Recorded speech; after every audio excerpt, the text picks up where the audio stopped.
Let's talk about ROIs and esports orgs and people leaving and all that kind of stuff. So for those unfamiliar, the way this conversation came to be is I ended up putting out a tweet. Shift ended up putting out a tweet that basically stated that after 4 years in Rocket League, Pittsburgh Knights are set to exit the esport. To which I then quote tweeted and said, despite being partnered with the Pittsburgh Steelers, who are an NFL team and franchise, I'm not sure what their ROI or return on investment is to justify them not reducing costs, which is happening across the entire ecosystem of Rocket League, let alone esports. You see high-profile teams like the Guard letting go of all of their staff. You saw teams like TSM, 100 Thieves, like big names that are letting go some of their staffing, if not a majority of it, because they need to cut costs in some capacity. Said salaries for North America have gotten quite spendy. Europe is kind of hit and miss still, but it's really tough if you're not making majors and worlds. I have also heard rumors, this is not confirmed, but I've also heard rumors that if you do not make the World Championship in wildcard capacity or better, there is a very good chance that you do not get to keep your in-game skins in the Rocket League Esports shop. That is not 100%. That is not confirmed. It is just rumors I have heard from credible sources, which for a lot of teams is actually a massive revenue source. I know some people replied to this tweet and said it's not as much as people would think, and to them I say you have not seen the numbers I have seen from some of the higher orgs, some of the teams that are pulling in serious money from their in-game skins. A lot of people are curious what WC was, asking what it was, World Championship. You then also saw Jonathan Bays, who is with Clover Talent, talks about, from what I've been made to understand, Pittsburgh Knights did well in not spending top of the market dimes for players, which is totally understandable. I know at one point Pittsburgh Knights was willing to spend the bag on teams like Daniel, back when Daniel, Beast Mode, and Aqua were teaming together in scrims. They were willing to spend serious money, like I'm talking like per player, somewhere in the like $140,000-$150,000 a month area to get and secure those, which comes out to be about $12K a month for salary, which is kind of on the high to low, like the mid to high mid area for teams right now. There is some players that are making more than that, but primarily I know they were willing to spend that money in some capacity. Not the case anymore, but I know they were offering like 12 to 14 at one point, which is a lot. And that was before things really came in with like the Gen Gs and everything else where they are now. So he states that Pittsburgh Knights did well in not spending the top. Cutting salary expense to reduce funding burn is like putting a Band-Aid on a broken faucet, which is the reason why we're having this conversation today. There's a lot of things that I wanted to say, but the carry limit isn't helpful, so let's actually talk about that. Talking about the putting a Band-Aid on a broken faucet by reducing costs and by reducing funding in some ways is a Band-Aid, and why that is. For those that don't really understand the grand scheme of things or understand like why this is the way that it is, this is the whole explanation of it, is to take a step back. As an esports organization, your job is essentially a business. You're trying to make a profit, right? Just like any business. Every business, in order to stay afloat, needs to make money in order to continue to pay their people or invest in new things, expand, whatever their intentions are. This is easily wrapped up by talking about an ROI, or return on your investment. You are putting money and efforts into something, in this case, a Rocket League team for the RLCS or otherwise, and are hoping that by putting in that, you are getting a return on that in some capacity. This can be a multitude of things. One, in-game skins to make literal money from skin sales. You can do the ability to what most people consider a marketing expense, which is I am allocating funds into this team. By this team being good, they are then playing in front of a large audience in the RLCS on the main event broadcast, which then I can use to leverage in a bunch of different ways. For example, if I'm a team that makes consistent top 8, that means that I'm going to be on the RLCS mainstream broadcast roughly 3 days every 2 weeks. Those streams can pull anywhere from 40,000-50,000 people to hundreds of thousands, and even more if you make the majors. The majors pull anywhere from 250 to 300K, arguably about 25% of that is bots trying to get in-game drops, sometimes more, sometimes less. And then you talk about World Championship capabilities and everything else. So as a team, I am taking either money out of my own pocket and assessing a risk and stating that I'm going to put that money into this team, pay their salaries, etc., in hopes that by being in front of this mainstream, if they do pull, the results that they're supposed to, that you're paying them for, you can then get viewership, which increases your eyes on your brand, which allows you to grow, which you can then leverage in a multitude of different ways. It also allows you to then potentially take those numbers. So if I say, hey, every 2-3 weeks for 3-4 times a week, I can pull 50, 60, 70,000 viewers concurrent, which unique viewership, that changes quite a bit how many eyes that is. You then can bring that to a sponsorship or an investor or whatever it may be to say, hey, this is how many eyes are going to be on our team. Would you like to associate that? Would you like to put our branding? And they can then sell the in-game skin branding on the car, which you've seen with multiple teams. We can also use that on our jerseys. We can do other things that may be endemic or non-endemic. Endemic means like things that are directly associated. So like an endemic sponsorship for esports is usually like peripherals sponsors, stuff like Logitech and stuff like that. Non-endemic is going to be like your mobile ones, Axe body spray, even though most people in esports are pretty smelly, so Axe kind of feels endemic, even though it's technically not. In the past, we've had like Season 2 World Championships. We had Transformers for the new movie was promoted. State Farm, stuff like that is non-endemic. So you have the ability to take those numbers and as a partnerships team and go to those companies and state, hey, if you want to try to get the target demographic you're looking for, males 18 to 35 that are very much so willing to spend money, that are invested in something, this is your key demographic. Hey, we have that. This is the numbers that show it. This is what we can position and leverage that, and hopefully they can secure deals. By securing those deals, they then have the ability to stop paying out of pocket. The WCB is a prime example. Women's Carball was ran by Kansas City Pioneers. They did it basically with no investment and no funding, so they did it out of their own pockets. And then it went kaputski because they couldn't sell a partnership. They couldn't sell a way to operate at a profit, let alone break even. The poopy thing about KCP is that they determined because they couldn't sell that they would just stop doing it, even though they had to, in my opinion, commit to the obligation of, we're going to run this league for X amount of time, and if we don't find a partnership, then eventually not just cut it cold turkey. Luckily, obviously, G1 has come in and picked that up. They're back paying all the talent, even though they don't need to, and are going to hopefully be willing to operate for an extended period of time, even if they don't see a return on it, which is always interesting. So to take a step back, kind of a quick reiteration, organization comes in, they determine what games they want to get involved in.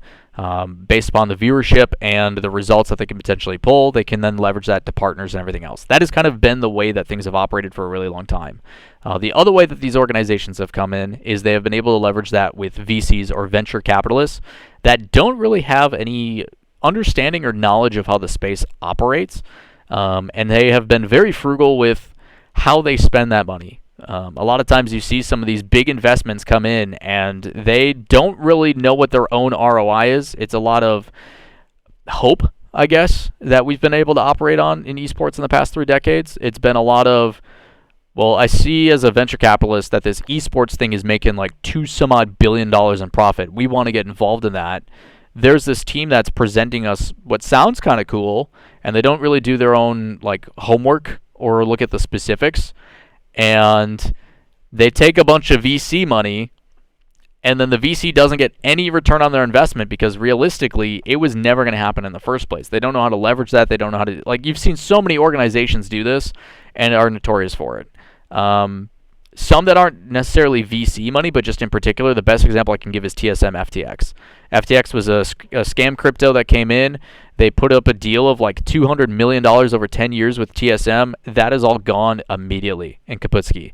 Like TSM was pulling like $32 million over 10 years in just crypto investments with like Coinbase or like a wallet and crypto. Like things that just, you get that money, but it's like, how are they ever going to get that investment back? Like so many esports organizations are severely over-evaluated. Like some of them are in the like hundreds of millions, almost $1 billion range, and it's like, where do you see that kind of revenue coming in? There's no way.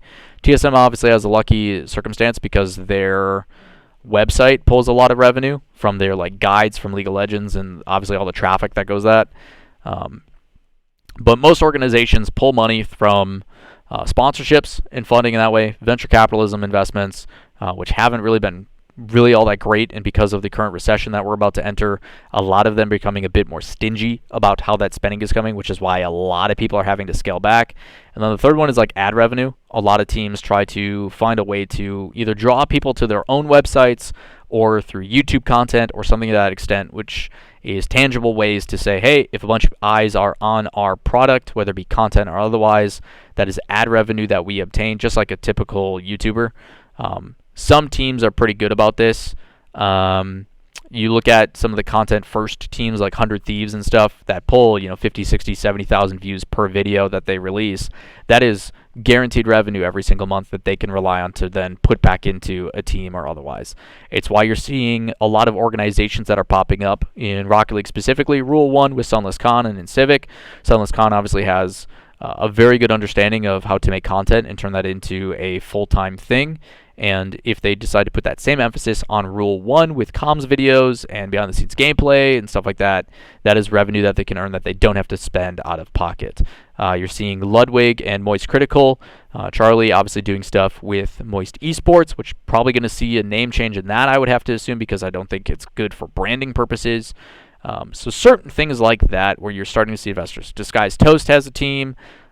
You're seeing more content creators that have like regular cash flow coming in that is not reliant on a sponsor per se, because their own content is fruitful enough to be able to invest into that. But for them, it's a lot of money. Like Charlie has stated, he's losing like 6 figures a month out of his own pocket. Like all of his Twitch revenue pretty much goes to his esports team. So while he may have like Opera GX as a sponsor or a partner sometimes, like I'm sure he's still losing money hand over fist, like most organizations, which is why we're seeing all the layoffs and all the complications. So when it comes to that side of things, obviously it is very difficult. But you are seeing some organizations start to innovate or be a bit better when it comes to sustainability. The easiest example I can give is by offering physical product that is leveraging the fan base and the viewership and the like notoriety that you have, almost the influence that you have, with a physical product. Case in point, the best one I can give is with 100 Thieves. Nadeshot and his team put out a energy drink called Juvie, which short for rejuvenate. And while that is still gamer-esque, it is touching on the demographic that will give it an immediate push compared to other things. It is leveraging the namesake that 100 Thieves carries and that Nadeshot carries, and using that as a good way to give them a leg up compared to someone else who is just trying to compete with Red Bull or something to that extent. So they have the ability to then state like, okay, we've got a gamer demographic of X amount of people. We have a bunch of people who already follow our branding as well as, Nadeshot and what he does. Let's make this energy drink, because if we can put that in stores, which right now they're testing in the Detroit market, I'm pretty sure they just announced, but they're putting them in 7-Elevens. But you have the ability to now put those things in store, and as a drink, that is not reliant on your team doing well. It is not reliant on how well you perform in a certain esport. It's not reliant on ad revenue from YouTube. It's like those types of things. It is solely this is a physical product that we can offer and distribute and etc.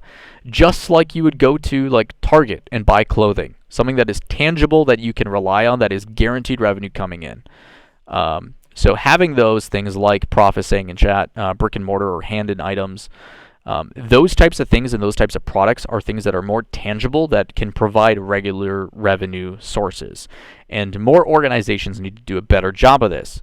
You can't just rely on merch. You can't just rely on ad revenue. You can't just rely on hoping that a sponsor is going to just by chance be like, yep, we like what you're selling, and signing on a big long-term deal.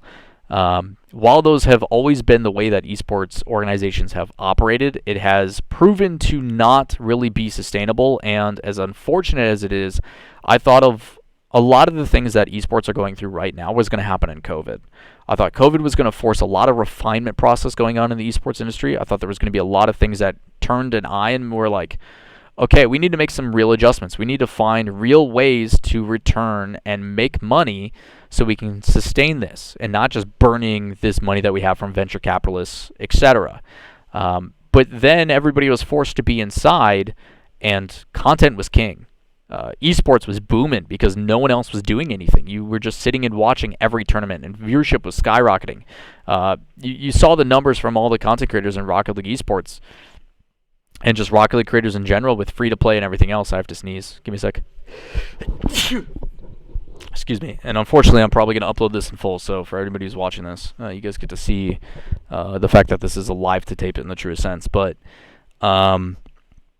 you saw like a big content boom. Like viewership and everything was crazy. Ad revenue was absurd. Like everybody had their best months. Like all that stuff was going up. So it kind of allowed people to distract themselves from the reality of what was happening. And I thought that, okay, maybe COVID would lead to people understanding that they can operate more efficiently. We don't need to have these offices with a ton of employees. People prefer to work at home and are more effective that way. But it didn't really do as much as I thought it would. And now that the recession is happening and the economy is in the place that it is being forced. It sucks to say. I think right now a lot of people are losing their jobs, and it's terrible, and you feel really bad for everybody that's going through it. But I think for the esports organizations that have a good foothold and security financially, while they need to operate more thinly and more intelligently, the ones that make it out of this are going to be extremely fruitful. I think they're going to find better ways to generate revenue. I think they're going to find better ways to hone in on what content does and doesn't work and those types of things. And if they can get through it and we can get to the other side of it, you're going to see some really exciting things. But with that said, you're going to see a lot of these C-tier, B-tier teams that, despite having good investment like the Pittsburgh Knights with the Pittsburgh Steelers and stuff like that, I can't imagine how much money they're losing paying their rosters, influencer fees, being partnered with like Wiz Khalifa or something like that. I'm sure they got to be paying him a bag, or he has some sort of personal investment in it. But like, how can you continue to operate off of that when the sponsors that you do have, like Zippo and everything else, probably aren't really getting a return? The tournaments that you're putting up don't really pull that great of viewership. Your team isn't really having that well of performance. Getting top 16 is a rarity nowadays, and top 8 definitely ain't happening. So a lot of those things, it's like, what is your ROI? What's your return on investment? And can you leverage that in any capacity to make real money? Are you pulling the numbers and drawing the crowd that is selling merch or in-game skins or anything like that? So the difficulty is this is going to keep happening. You are going to see more and more kind of the C-tier, B-tier get weeded out. Unless they have some crazy financial backing, or they have some sort of investor that is willing to bite the bullet and deal with that loss for an extended period of time, like, you're going to continue to see teams drop and pull out of things that they aren't getting that investment in. Part of this is with Psyonix as well. There was a lot of people talking about in that tweet thread, Shopify Rebellion, M80 was involved with it as well. Shopify Rebellion, the GM for Shopify Rebellion says, we lost our in-game skins as well. There's a lot of low-hanging fruit that can be provided that would help many organizations, and some of that is on the Psyonix end of things too. Psyonix, in my opinion, obviously isn't doing enough to help these organizations return revenue or find ways to be more fruitful, but at the same time, it's up to the organizations as well to create those opportunities. You even see organizations like Evil Geniuses, who has been around since like 99, something like that. Evil Genius has been around for a long time. 1997.